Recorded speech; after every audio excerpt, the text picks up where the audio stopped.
MER, Opus 94. 94.5 en frecuencia modulada. Transmite con 100.000 watts de potencia desde Mayorazgo 83, Colonia Joco. Código postal 03330. Alcaldía Benito Juárez, Ciudad de México.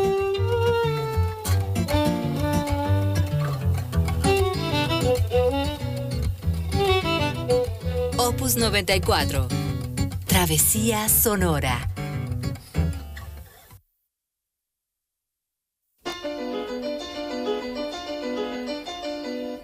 Sesiones de poesía cada semana en especiales literarios. Especiales literarios. Conducido por José Manuel Resillas. Jueves, 19 horas. Por Opus 94. Travesía sonora.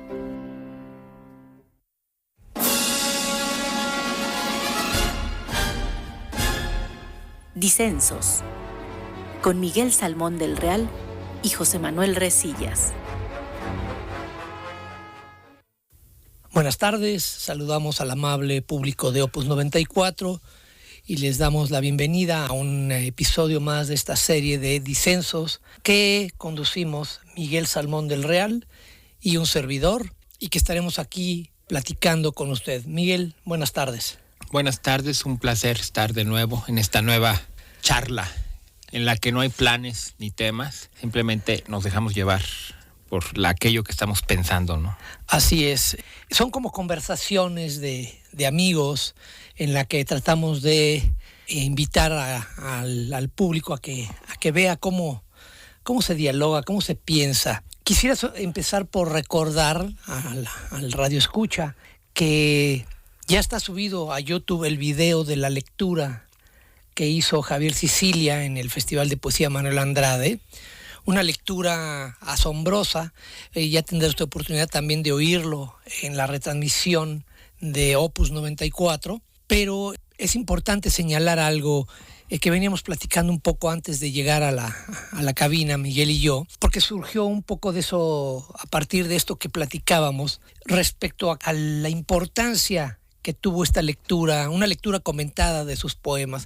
Como usted sabe, Javier Sicilia, a raíz de la muerte y asesinato de su hijo Juan Francisco en 2011, renunció a seguir escribiendo. No fue una cuestión frívola, no, como lo dice él, usted lo podrá constatar cuando oiga el programa o lo vea en YouTube, cuando la palabra se daña, cuando la palabra es dañada en su centro más vivo, más íntimo, es casi irrecuperable. Es por eso que Javier, esta lectura que dio en el auditorio de la biblioteca de la Universidad La Salle, yo lo anuncié con toda la conciencia de lo que podría implicar, pero nunca me imaginé que íbamos a estar ante una lectura tan poderosa, impresionante. Sin duda alguna, no exagero un ápice cuando digo que esa lectura es un evento que va a marcar la historia cultural, artística e intelectual de este país como pocos eventos. Ahí está el testimonio de la grabación, usted lo va a poder oír. Tiene que ver con esta gran crítica que viene desde el siglo XIX y principios del XX en la Mitteleuropa. Esta lucha siempre perdida por Karl Kraus, por ejemplo, por Robert Musil, por usar las palabras correctas, adecuadas, por denunciar el envilecimiento de la política y de la prensa sensacionalista de su época, que no es prácticamente distinta a la prensa que hoy día vemos. Y de eso veníamos platicando Miguel y yo un poco al respecto, sobre cómo las artes parecen presentir las catástrofes antes de que éstas aparezcan. ¿Verdad, Miguel? Así es, el artista siempre y a lo largo de la historia ha fungido como un oráculo. Sí, digamos, es un ser especialmente sensible, que presiente y, digamos, intuye. Y al ser la intuición algo más inmediato que la razón, que normalmente necesita tiempo, la reflexión, por supuesto, necesita tiempo, se adelanta y presiente los movimientos, presiente las situaciones sociales globales, como si se tratara de un termómetro social. Y en el arte es exactamente donde podemos reconocer una de estas facultades en el artista. Veníamos platicando incluso de cómo hace unos 100 años en el arte de las entreguerras ya avisaba, había voces que decían viene una nueva guerra mundial, una gran guerra mundial, viene una catástrofe. El arte lo estaba haciendo y lo ha hecho durante diversos periodos de la historia. Diría yo, durante casi todos los periodos reconocemos a voces y artistas que cuya voz y cuya obra fungió como una advertencia de lo que venía y que finalmente vino. Y no estaría mal hacer un programa solo de esas voces ignoradas, de las cuales hay una lista muy interesante. Esas voces que no fueron bien interpretadas o fueron ignoradas y estaban diciendo lo que iba a venir. Eso nos enseña el periodo de entreguerras, eso que pasó hace 100 años. Y es interesante ver qué pasa ahorita, qué nos están diciendo las voces sobre lo que viene. Entonces... O podría venir. El que tú hagas este encuentro de poesía y que reúna a los, por así decirle, los termómetros. Son termómetros, son barómetros, son todo, porque es temperatura, presión y muchas cosas más sociales, que son los artistas y las grandes conciencias. El que tú menciones y destaques la lectura de Javier Sicilia, bueno, es no poca cosa, porque estamos hablando de una de las verdaderas conciencias, que tiene este país. Y cuando nos referimos a conciencia, es ese depositario de ese panorama histórico. Se proyecta a través de su obra y de su palabra, y que tú tuviste fortuna de presenciar durante este sábado pasado a través de su poesía y de su lectura, ¿no? y la convivencia. Y incluso yo te preguntaría, para nuestros radioescuchas, compartir ese valioso testimonio. ¿Qué percibiste tú que viene, ¿no? Es decir, ¿dónde lo percibiste a Javier en el verano del 24? A más de una década de este suceso trágico, donde él dice: yo dejo de producir lo que más amo, ¿no? Y sin embargo lo tuviste cerca y viste que no deja de hablar. Es decir, él está volviendo a salir, o está saliendo, pero digamos está presentándose en uno y otro foro. ¿Qué percibiste tú de él? ¿Qué sientes que él nos está enseñando, que nos está advirtiendo, por decirlo así, que nos está avisando? Mira, es difícil poner en palabras porque bueno, sería un exceso pensar que hay una capacidad oracular en el poeta, pero sí hay una sensibilidad y una conciencia del momento histórico. Yo desde que me reencontré con él el año pasado, durante la misma celebración del festival de poesía, lo contemplé para invitarlo al festival. Y me sorprendió que aceptara y que lo hiciera de tan buen agrado. Supongo que tiene que ver con el hecho de que nos conocemos desde hace más de 35 años. Allá por el 89, 90 nos conocimos en su casa en las afueras de Cuernavaca. Y me parece que Javier tiene una visión muy profunda de las cosas. Por ejemplo, yo lo conocí en el contexto de una antología que estaba haciendo para el suplemento de la revista Siempre. Era una antología de poetas y prosistas de la generación emergente, es decir, de lo que alguien podría decir mi generación. Y él llamó a esa generación emergente, que todavía no tenía un nombre y que con mayor flojera siempre se refieren por décadas, ¿no? La generación de los 60s, pues uno no elige dónde nacer, debería haber otro parámetro. Y el parámetro que utilizaba Javier para esa generación emergente, que era la mía, era que a nosotros no nos había tocado ninguna guerra, no éramos hijos de la Guerra Fría, fuimos testigos de la caída del muro de Berlín y de la llegada de la democracia a la extinta Unión Soviética, pero no fueron batallas que nosotros luchamos.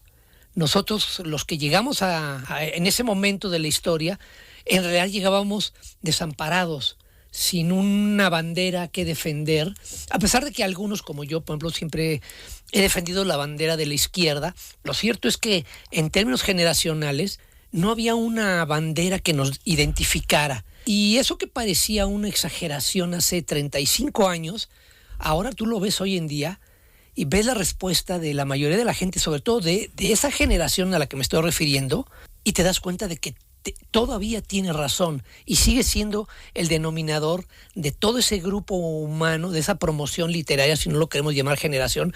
Creo que tú una vez que discutíamos sobre la diferencia entre generación y promoción, creo que esta sería una promoción literaria que no tiene una bandera que lo identifique, no tiene una causa real que la haya cohesionado, y eso ha hecho que ese grupo de poetas se hayan difuminado en sus voces, en muchas cosas, y que uno vea lo que yo al menos veo como conjunto general, y por qué quienes destacan son individualidades.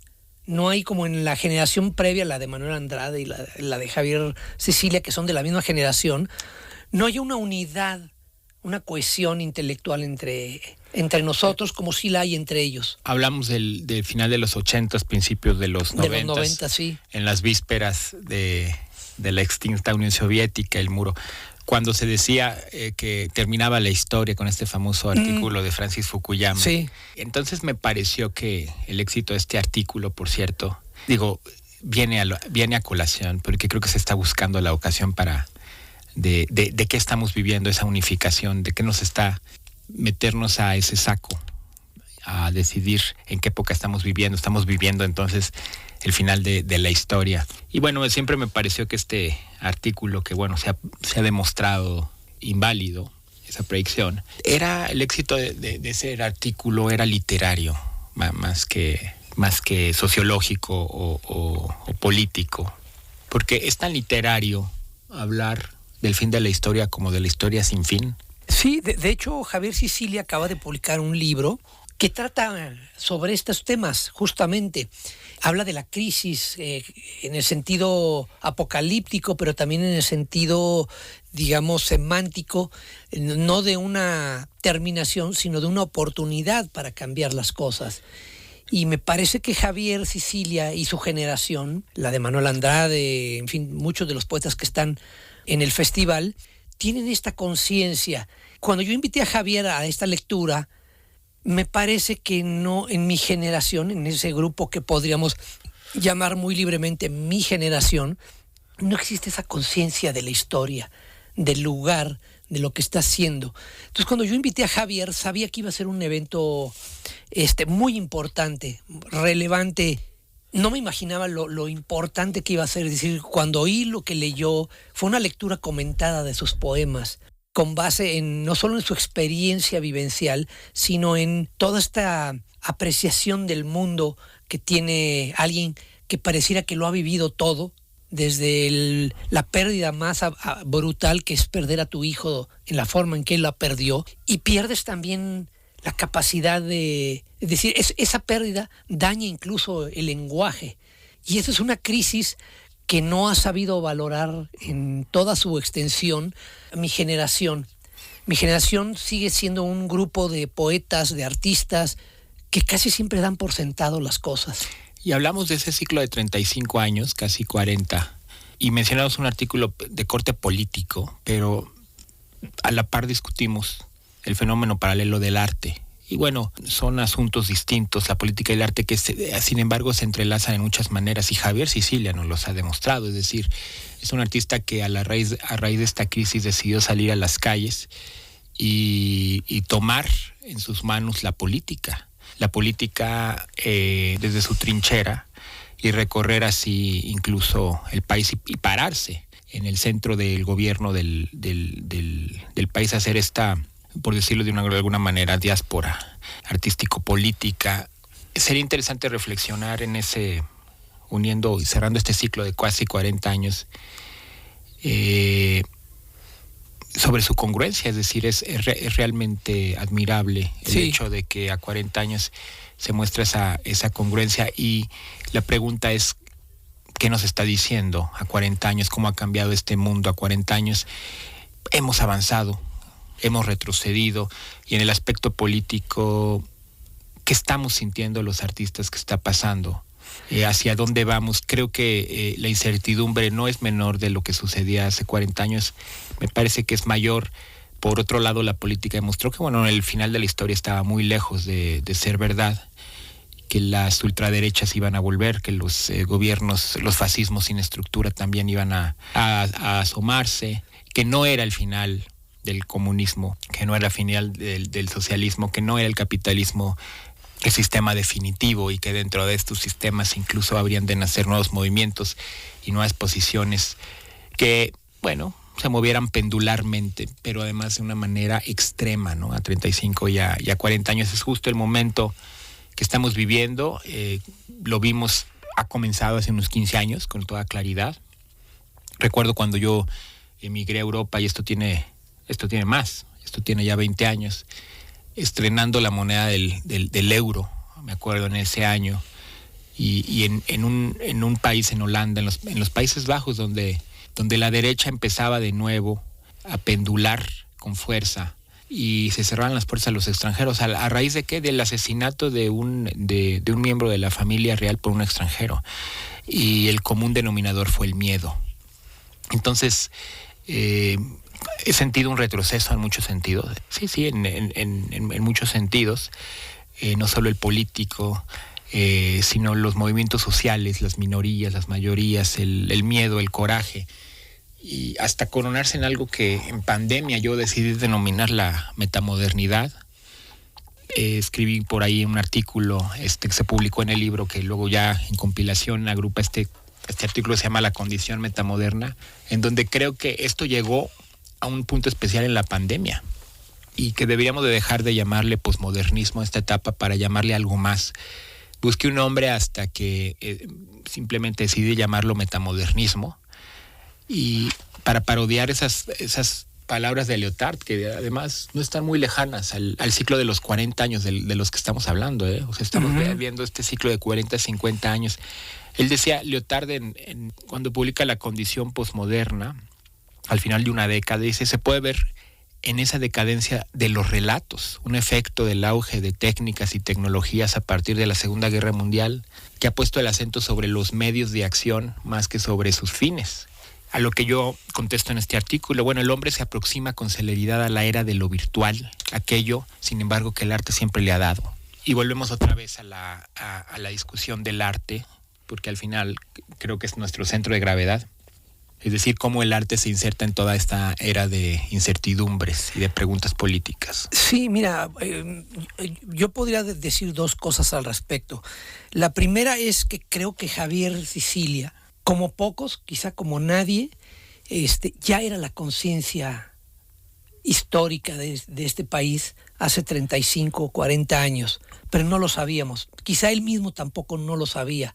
Cuando definió a este grupo emergente de escritores con ese término, una generación sin contienda, estaba anticipando lo que hoy vemos, todo un grupo de gente que parece ser, que debería tener un compromiso con el actuar, con la acción, en el sentido más kantiano de la palabra, pero que en lugar de eso prefiere la indiferencia, que prefiere el silencio, que prefiere el aplauso a veces servil, a veces vacío. Y el otro asunto es que también habían otras conciencias, pero no lo sabíamos. Tú te acordarás que en el ensayo que escribí sobre Retrato de Ciudad con Sinfonía, yo cito varias veces a Harnoncourt. Bueno, hay un artículo sobre Harnoncourt, Así es, sí. Que lo llamo el último representante de la Mitteleuropa, de esa crisis que dio origen al caos del mundo moderno, y que como decía Bertolt Brecht, lo viejo no termina de morir y lo nuevo no termina de nacer. Ya lo han advertido, y no son, digamos, gente de escaso o dudoso talento o estatura intelectual, no. Han sido gente con una mente especialmente brillante. Harnoncourt, Jordi Savall, en México te digo, Javier Sicilia. No es para lanzarme yo al ruedo, pero creo que soy de los pocos que tiene esa conciencia histórico-social que en mi generación veo casi ausente por completo. Es interesante, señalas la atomización de los artistas. Sí. Y habría que ver si es un fenómeno internacional, mundial, o especialmente en México, y cómo sucede en México y en Latinoamérica. Yo creo que nos podemos centrar a analizar el caso de México, un país que siempre se distinguió por grupos muy, muy, muy interesantes. Simplemente el México de hace 100 años y esos gigantes fundacionales de la inteligencia mexicana alrededor del centro de gravedad de Alfonso Reyes y posteriores, mostraba una generación o dos generaciones contiguas de gigantes absolutos. Lo mismo ocurre en música. Uh-huh. Lo mismo ocurre en música. Ponce y Vasconcelos, que están a una distancia de menos de una década de nacimiento, ¿no? Realmente apenas a unos años, enarbolan la semilla, lo que podría ser para Rusia un Glinka, algo así, ¿no? Es una especie de puente de algo que parece iniciar de la nada, pero que inicia con una fuerza que no hemos superado. No creo, a pesar de la abundancia de creativos de nuestro país, que estemos alcanzando quizás la fuerza que alcanzaban estos grupos y estas generaciones. No, de ninguna manera. No sé qué opinas tú desde el lado literario, poético, yo desde el musical. Y bueno, los pensadores, habría que ver qué suerte de crisis llevó a México a esta potencia, a convertirse en esta potencia intelectual.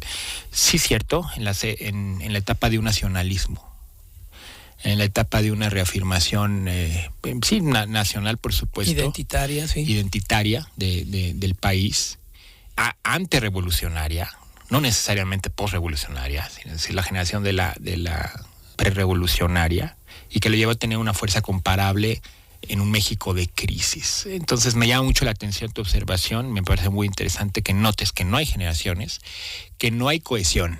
Así es. Es decir, no hay cohesión hay talento muchísimo, como siempre lo ha habido, pero no hay realmente una cohesión, no hay reuniones, vamos a llamarlo de alguna manera la tertulia, por el espíritu de realmente compartir, verse e intercambiar ideas para convertirnos en lo que criticamos, en esos adolescentes ensimismados en su teléfono, pero como intelectuales, o como quieras llamarle, con más o menos, para quien le gusta o no el término, como artistas, como pensadores ensimismados en su libro, en su texto, en su escritorio, en su pantalla, en su computadora, aún estando en ciudades muy cercanas. Sí, de hecho, Harnoncourt, en este libro que se llama La música es más que palabras, Nicolás Harnoncourt parece anticipar esto, porque una de las cosas que él más señala en esta serie de entrevistas que aparecen en este libro, La música es más que palabras, que publicó Paidós,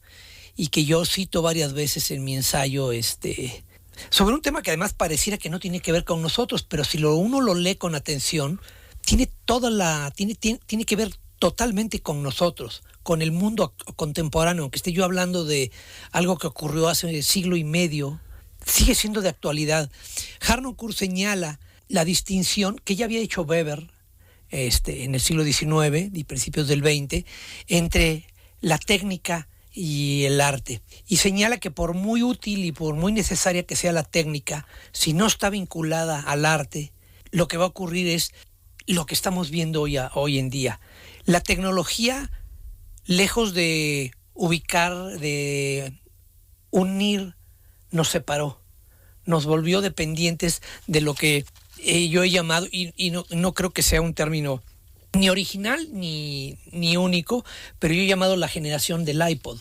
Toda esta generación de jóvenes que viven con los audífonos puestos en los oídos y que van por el mundo, pero que no se relacionan con el mundo. Están aislados en un estado de catatonia voluntaria, podríamos llamarla así. Y es verdad lo que tú decías ahorita.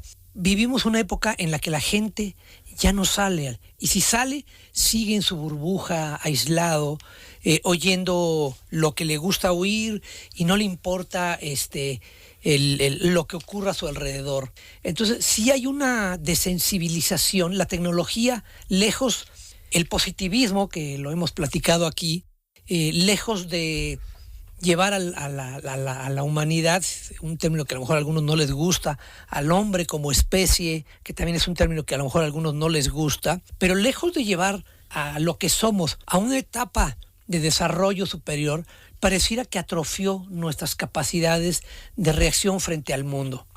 Y lo hace de tal manera que incluso cuando ves que se reúnen intelectuales o gente, pues es como si se reunieran a ver un partido de fútbol o de lucha libre, porque han perdido la capacidad de dialogar, no solo entre ellos, porque a veces parecen pericos repitiendo cosas, sino de dialogar con la sociedad, de hablar realmente y de decirle cosas que importen. Me gusta reconocer que hay un consenso por todos lados, y lo veo lo respiro por todos lados, sobre el hecho de que estamos confundidos. Es decir, es una época de confusión. En este artículo del 2020 o 2021, que decidí incluir en El Canto Eterno de la Gran Música, este libro que ya está disponible en librerías, yo termino este artículo, La condición metamoderna, y digo, el hombre metamoderno vive en medio del rumor, del ruido. El bullicio, cúmulo de mensajes de todo tipo, le dificulta formarse y crecer a la altura de las exigencias de la época. De manera paradójica, tiene muy pocas opciones. Hoy su camino es angosto, palabra de la que nace el término angustia. Su sendero es estrecho y su dificultad para escuchar es grande. Nada nos impide pensar en él como un hombre agobiado que, aunque busca con apremio, no guarda mayor esperanza. Y esto que me preguntabas hace un rato de Javier Sicilia, es un poco como, para irnos a otro lado completamente distinto, es como la psicopatía, ¿no? Tú no sabes que estás ante un psicópata, aunque las señales estén ahí, porque la psicopatía y lo que afecta a la sociedad o a las personas que están en torno a un psicópata, solamente lo puedes ver por acumulación. Aunque estén las señales allí desde el principio. O repetición sí, puede ser. ¿De patrones de conducta? ¿Te refieres a eso? Sí, o sea, se van acumulando. Pero las víctimas del psicópata siempre piensan que no es verdad lo que está pasando. Hay un sentimiento de negación y solamente con el paso del tiempo y la acumulación de evidencia, dices, pero si ahí estaban las evidencias desde el principio, pero no las supimos ver. Solo hasta que ocurre el acontecimiento, entonces ya nos damos cuenta. Y en el caso de Javier Sicilia es algo parecido. Por eso yo te decía que en realidad él ya era la conciencia de este país hace 35, 40 años, pero no lo sabíamos. El resto representaba el negacionismo. Sí. Además, la generación de Javier, de Manuel Andrade, es una generación radicalmente distinta a la mía. Fue una generación generosa, abierta, que leía todo, que leía generosamente a todo mundo. No como ocurre en el caso de la mía, que es una generación o una promoción literaria sectaria, poco proclive a la generosidad, en donde la mezquindad pareciera que es más bien el denominador común. La generosidad es lo contrario. ¿Dirías tú que a pesar de que es más accesible leerte en la red o en cualquier lugar, te leen menos? Sí, por supuesto. Así es la música, realmente se ha vuelto muy accesible escuchar una que otra cosa y no por eso nos escuchamos más. Así es. Ahora, el músico siempre ha visto, mexicano creo, con asombro, cómo el literato sí hacía grupo, o sí hace grupo. Tú me dices que no sucede tanto, pero se mostraba gregario y dispuesto al diálogo. El músico normalmente ha sido un ente, me refiero al creador, no al intérprete, que tiene que tocar en grupo, más individualista. Y no, hay una razón para eso. No ocurre mucho que en este arte los compositores se reúnan a conversar sobre sus obras, salvo de excepciones que confirman esta regla, esta suerte de regla, para conversar y ver qué estás haciendo. Más bien creo que hay el nuevo dios estético es un profundo individualismo globalizado, por decirlo así. Yo iría más lejos. No sé si tú te acuerdes, hace unos 35 años hubo una exposición de Giorgio de Chirico en el Museo de Arte Moderno. Una exposición fabulosa. Hay ahorita en el Sumaya bastantes quedan, por cierto. Y del primer de Chirico. Giorgio de Chirico, sí. Que, Bueno, que es irreconocible el primero. y él, en esta visión que ha sido, su arte ha sido visto un poco a veces como inhumano, ajeno, pero pareciera que más bien es justamente lo contrario, porque cuando tú ves sus cuadros, estas plazas vacías, con una o dos personas por ahí ocultas, pareciera que estaba anticipando la pandemia. Es la imagen de la pandemia que vivimos en 2020. Él anticipa la gripe española. También, pero la gripe española no hizo que las plazas se vaciaran. La pandemia del 2020 sí. Se vaciaron. Hay imágenes que tú puedes buscar en YouTube de tomas aéreas de ciudades y es pavoroso ver ciudades enteras vacías, sin gente en las calles. Y entonces esto te da una idea de que algo que parecía una cosa en un momento resulta ser otra, de acuerdo a nuestra experiencia.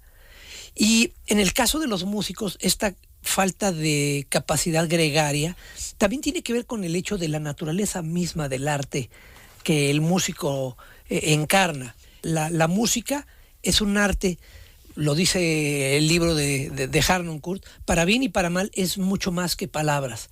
Es mucho más, pero curiosamente, para hacerla inteligible, necesitas de las palabras, porque si no, es simplemente un ruido más un ruido placentero puede serlo, por supuesto, pero si no reflexionas, si no le pones palabras a lo que estás oyendo, y Harnoncourt también una vez más lo vuelve a decir, él dice que no solo el músico, sino el público que asiste a un concierto tendría que arriesgar algo más que simplemente ir a pasar una velada agradable, de oír una sinfonía de Schumann, un concierto de Mozart y una obertura de Rossini o lo que tú quieras, y después irse a cenar o a comer al restaurante con la familia.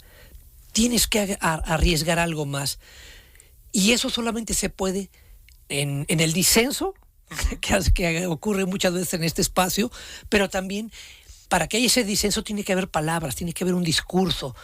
Y también es una de las cosas que Harnoncourt señala, es esa larga discusión sobre la música absoluta y la música como discurso. La música como discurso iría en contra de la idea de música absoluta. Y que es alguien que predicó con ese ejemplo, es decir, además de escribir y de pensar, la música, cosa que nos urge, ese tipo de artistas que unifiquen la capacidad de interpretar y además de pensar. Es una situación rara que también de la cual adolecemos absolutamente en esta generación. Recuerdo conocer su figura, pero cuando en el aspecto teórico y en sus grabaciones, pero recuerdo muy bien que el primer concierto que asistí al Concertgebouw de Ámsterdam, una vez que había yo viajado para estudiar en Holanda, fue Harnoncourt, y dirigió una cuarta sinfonía de Schubert. Y fue un Schubert que yo nunca había escuchado por muchas razones. Tú me dirás, bueno, claro, la orquesta, la sala, el director. Y recuerdo haber alcanzado el lugar en el coro, es decir, podía sentarme al frente viendo al director, siempre ha sido el lugar favorito. Y recuerdo haberlo visto con tanta atención. Para los que creen en estas energías, nunca has volteado a ver para atrás cuando alguien te estaba volteando a ver. O sea, que sientes. Recuerdo haberlo visto con tanta atención y a tanto asombro que en medio de su dirección me volteó a ver con extrañeza. Como que sentía no sé si la molesta incluso atención de alguien que estaba con la boca abierta. Y bueno, como profesional siguió dirigiendo. Fue una cuarta de Schubert. ¿Y por qué lo comento? Bueno, porque fenomenológicamente yo viví algo especial. El hombre estaba haciendo música y no se distinguía por precisamente tener la técnica más clásica en la dirección de orquesta. Sin embargo, el resultado era verdaderamente asombroso, y cuando le preguntabas a los músicos de la Concertgebouw sobre sus directores favoritos, ellos tenían muy claro que cuando hablabas de Schubert había que llamar a Harnoncourt. Es decir, por autores ellos te dicen quién ha sido el que los ha impactado más anímicamente, espiritualmente, como lo hizo con el público. Es decir, en ese sentido el público y la orquesta somos su público, somos el público de Harnoncourt, de ese gran intérprete. Y fíjate, ahora que lo mencionas, pues él grabó el ciclo de Schubert con la Concertgebouw. Y es un ciclo, bueno, yo la primera vez que lo oí, me sorprendió el sonido y lo que él propone, porque yo esperaba que la tocara con el Concentus Musicus, y lo hizo con la Concertgebouw, y el resultado es simplemente descomunal. O sea, la oyes y se te cae la baba de lo que él es capaz de transmitirte. No es solamente el sonido, lo que tú decías ahorita, hay una energía particular, como cuando alguna vez te acuerdas que te compartí, oímos cuando se cumplieron 50 años del estreno de la consagración de la primavera. Pierre Boulez la interpretó con la Orquesta Nacional de Francia y la grabación es espectacular porque tú puedes sentir la energía en el público. Hay una energía palpable, demencial, que estalla al final del concierto, y Boulez lo hizo para celebrar los 50 años de la consagración de la primavera en París. Y es ese tipo de momentos que no exagero en lo más mínimo lo que Javier Sicilia nos dio en el Festival Manuel Andrade. Fue un momento como esos, como el que tú viviste con Harnoncourt en Países Bajos, o como esta grabación que salió en los años, a fines de los 80s, porque o sea, lo grabaron, pero no salió al mercado. Lo sacó una disquera francesa, Disques Montaigne. Ajá. Ahí viene, es una caja color oro, si algún radioescucha tiene esa colección. Ahí viene con algunas cosas de Debussy, Webern y otros, pero digamos el momento más espectacular es ese, porque no es cualquier concierto, son los 50 años de la consagración de la primavera. Y por eso te decía, lo que Javier Sicilia nos entregó en el Festival de Poesía Manuel Andrade es un acontecimiento de ese nivel, de esas proporciones. Es decir, todavía hoy, cuando yo oigo esa grabación de Boulez, me estremece lo que estoy oyendo, lo que me da. Cuando tú pones el disco de las sinfonías de Schubert con Harnoncourt, es algo parecido. Y lo que Javier Sicilia nos dio está en ese rango de registro. Es decir, acontecimientos históricos que marcan con fuego un siglo entero. De ese tamaño es lo que Javier Sicilia nos ofreció en el festival. Es de esas cosas que uno solo puede, como cuando platicamos la vez pasada sobre Maxim Shostakovich, cuando vino a dirigir Minereyo Funam, dijiste. Sí, que yo salí temblando del concierto. Ese tipo de eventos a los cuales uno acude en estado de asombro y que te abruman, es lo que Javier Sicilia nos entregó. Y por eso digo que se trata también de una conciencia del país, pero también, en mi caso, de un saber que estoy haciendo algo histórico. Mientras hablas, trataba yo de pensar cuántos artistas de la generación a la que pertenezco, poco más o poco menos, están pensando como lo hacía un Boulez o como lo hacía un Harnoncourt, la música, con esos ensayos que muchos leímos. Bueno, el joven Boulez, recuerdo que empezó, tiene una historia medio similar a Carlos Chávez. El primer artículo de Boulez tiene 19 años y fue compilado, por supuesto, en una colección mayor. Y el joven Carlos Chávez empieza a los 17 años a escribir en periódico. Todos los artículos fueron publicados por el Colegio Nacional, luego compilados, donde Chávez ya mostraba un gran talento una capacidad para escribir, ¿no? Como le ocurrió un poquito tímidamente a la vista después, que hizo cosas, pero que naturalmente no eran su especialidad, pero estaba rodeado de hombres de letras, igual que Chávez, y había esa preocupación de rodearse de hombres de... Lo mismo ocurría con ese Boulez. Por cierto, ese primer artículo critica ferozmente la suite lírica de Alban Berg, y me llama mucho la atención. porque en la clase maestra de Suiza, cuando tuve oportunidad de estudiar precisamente esa obra con él. Y ahí está el video en YouTube. Está cierto, Sí. cierto.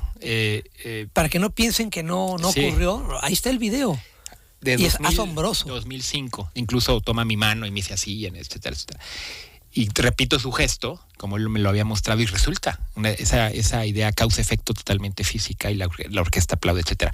Pero lo que yo iba es que cuando yo me estudié como nunca había estudiado para esta clase de 2005, Boulez estaba cumpliendo los 80 años, y había leído todo lo que había escrito, había consultado todas sus partituras, había sacado toda la literatura secundaria sobre él, que es enorme en Europa, y había encontrado esta curiosa cuestión de que íbamos a estudiar por su recomendación la obra que a él no le gustaba a los 19 años, y que 61 años después pues era una de sus obras favoritas. Uh-huh. Yo no pude esperar. El primer día antes de la clase nos empezábamos a saludar y todo, y el joven inquisitivo, como me decía Cliff Colnow, un director estadounidense que nos preparaba, The Inquisitive Guy, me decía, no paraba de preguntar. Le dije a Boulez, oiga, pero ¿cómo es posible si usted criticó a la Lyric Freak en su primer artículo? Y me dice, bueno, tú sabes, cuando uno es joven no escucha bien. Y recuerdo que le dije, pero eso fue hace 60 años. Y ese comentario no le agradó. Ese comentario no le agradó en absoluto, porque le recordé que tenía 80. Cosa que no veía muy... ahí me di cuenta, así como... ok. Bueno, No me toques esa tecla. Esa tecla no. Y así hubo varias, Así hubo varias, porque luego, obviamente, lo seguí en proyectos, en ensayos por 3-4 años. En 2, 3, 4 países. Me acuerdo de Bruselas, me acuerdo de Alemania, me acuerdo de haber regresado a París. Pero yo lo conocí en Suiza, no en su tierra. En París, y me prestaba las partituras, y me acuerdo que sacaba video y fotos de sus anotaciones, etcétera, etcétera. Y fueron muchas las preguntas insolentes, ¿no? Fueron muchas las preguntas insolentes. Pero bueno, él fue el enfant terrible, o sea... Claro. O sea, no se podía quejar. Bueno, exactamente. Porque además sacaba el sable y... Claro. Hasta Mahler le tocó. Bueno, era muy diferente. Nosotros nos quedamos en México con la idea de ese enfant terrible que dirigía el tráfico y así, ¿no? Que dirigía como dirigía el tráfico. Eso que es una idea muy, muy añeja, que por supuesto lo catapultó. Fue una idea muy interesante que a mí me cautivó también cuando estudiaba. Pero no, el gran director de Mahler, el gran director de la música romántica que vi cuando... Por cierto, también hay otro artículo en el libro donde narro a 5 años de la muerte de Boulez esa clase y cómo estábamos trabajando sobre la suite lírica de Alban Berg, que resultó mucho más complicada de aprender que Amérique de Edgar Varese, esa gran pieza que le hice en la segunda consagración de la primavera, por cierto, Uh-huh. y del siglo XX, y que aprendimos que el siglo XIX en ese sentido era mucho más complicado, porque habíamos que tomar las decisiones de tipo romántico, de toda esa música que no está escrita. Esa época donde nace la figura del director, exactamente el posromanticismo, uh-huh, donde tiene que haber una persona que tome las grandes decisiones, claro, no que coordine el tiempo semimetronómicamente, como sugiere Fellini en la prueba de orquesta, ¿no? Uh-huh. Pero ese es otro tema muy interesante. Entonces, yo dije, este hombre es un gigante, porque cuando dirige un crescendo a través de 4 páginas, no sabes cómo lo hace, no tiene nada que ver el gesto con lo que estudias, y de repente hay una energía y una masa que parece que estamos en otro planeta. Corta, yo estoy atónito, no puedo hablar. Me dice, ¿viste cómo lo hice? Y él no escucha respuesta, porque yo no puedo articular respuesta, entonces no sé qué pensó, no sé qué pensó de mí, pero yo entendí en ese momento que no se podía enseñar. O sea, que la música no se podía enseñar, como no se puede enseñar el gran arte, se puede enseñar la técnica, pero no había ninguna lección técnica. Es como una es como la revelación. Sí.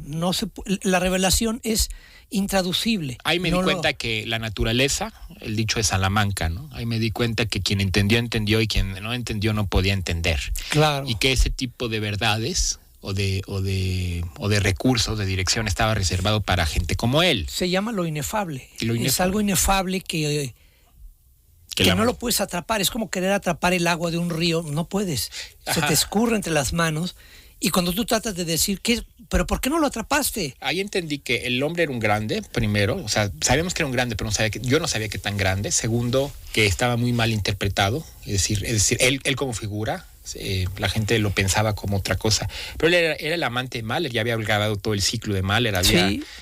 Para mí el ciclo definitivo. Ajá, y había compartido con Barenboim y lo hizo después también los ciclos donde uno dirigía las Paris y otros los nones, los grandes amigos, ¿no? Uh-huh. Etcétera, etcétera.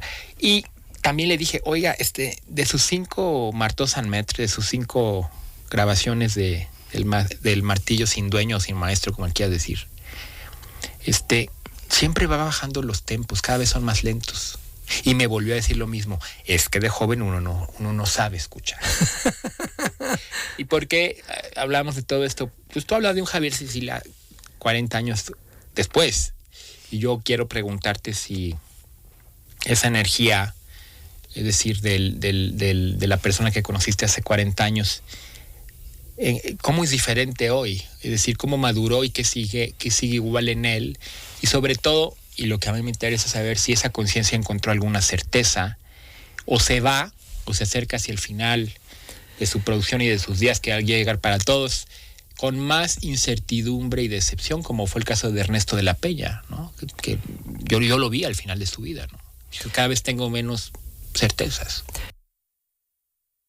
Pareciera que no hay otro camino.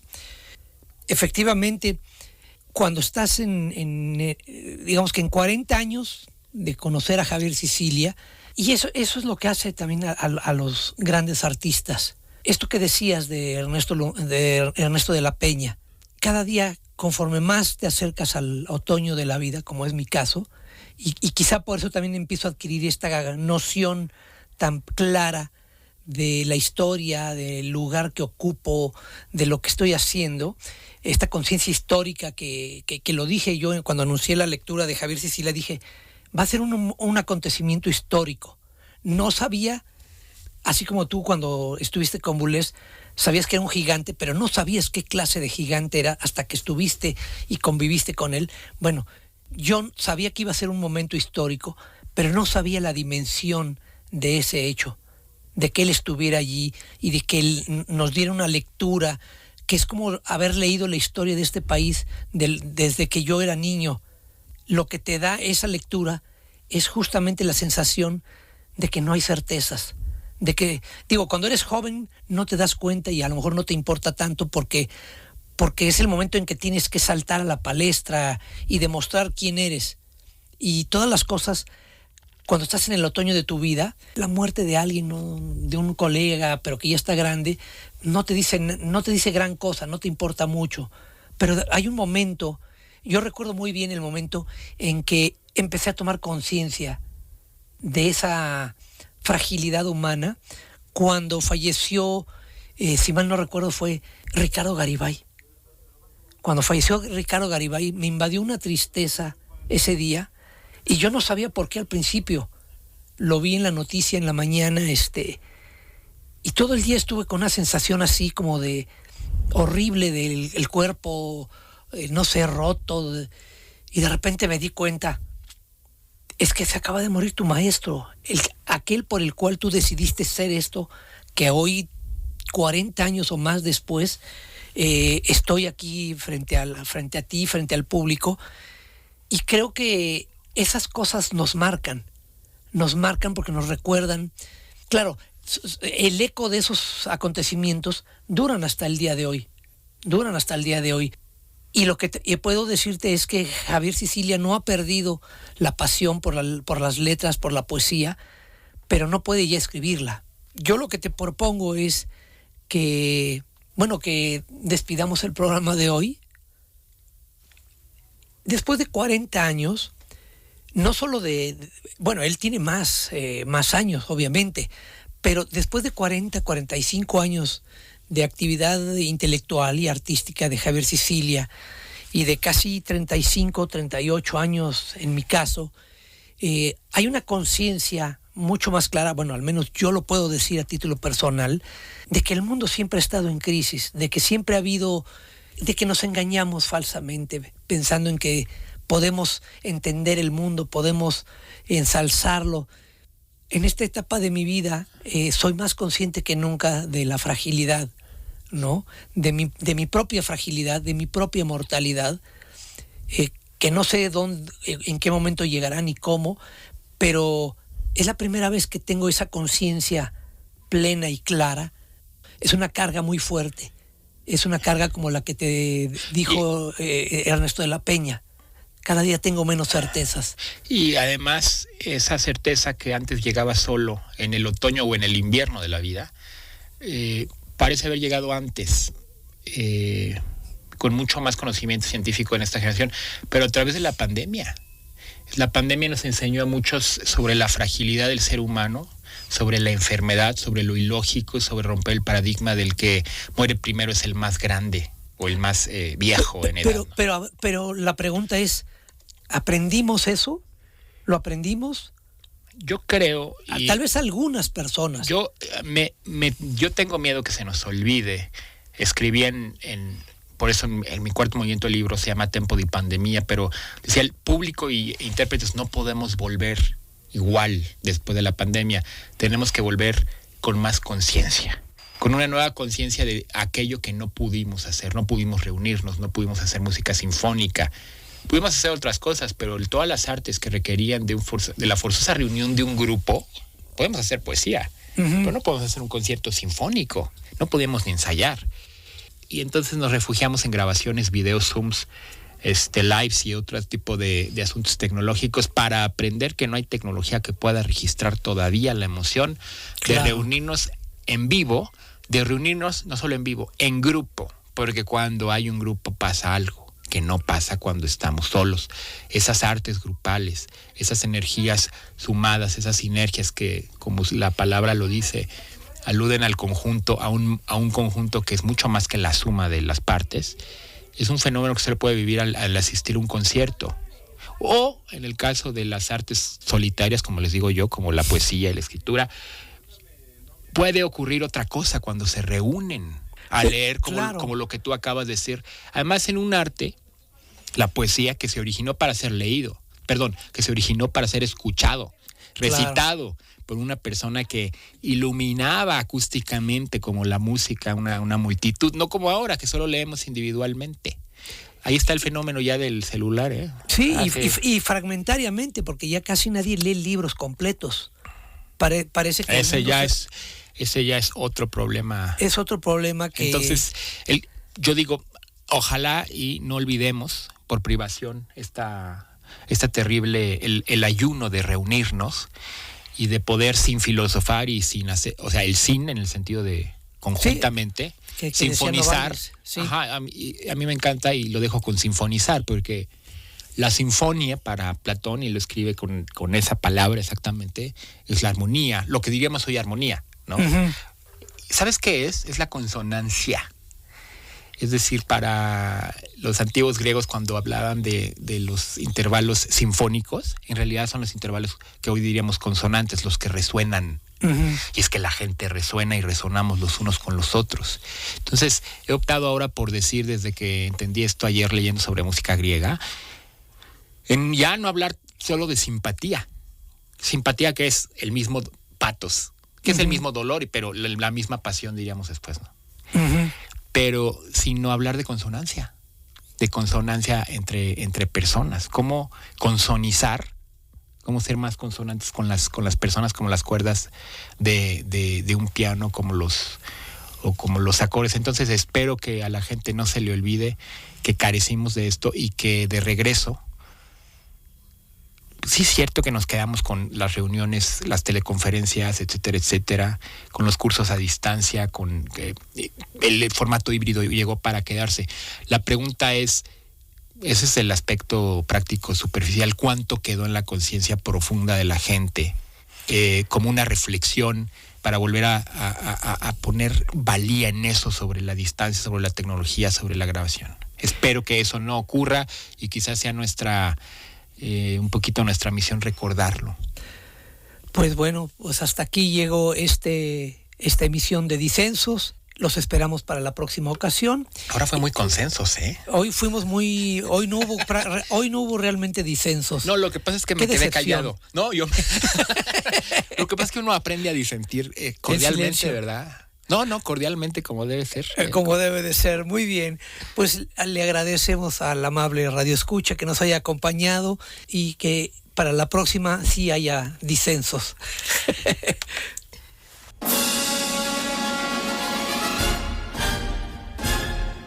Disensos, con Miguel Salmón del Real y José Manuel Resillas.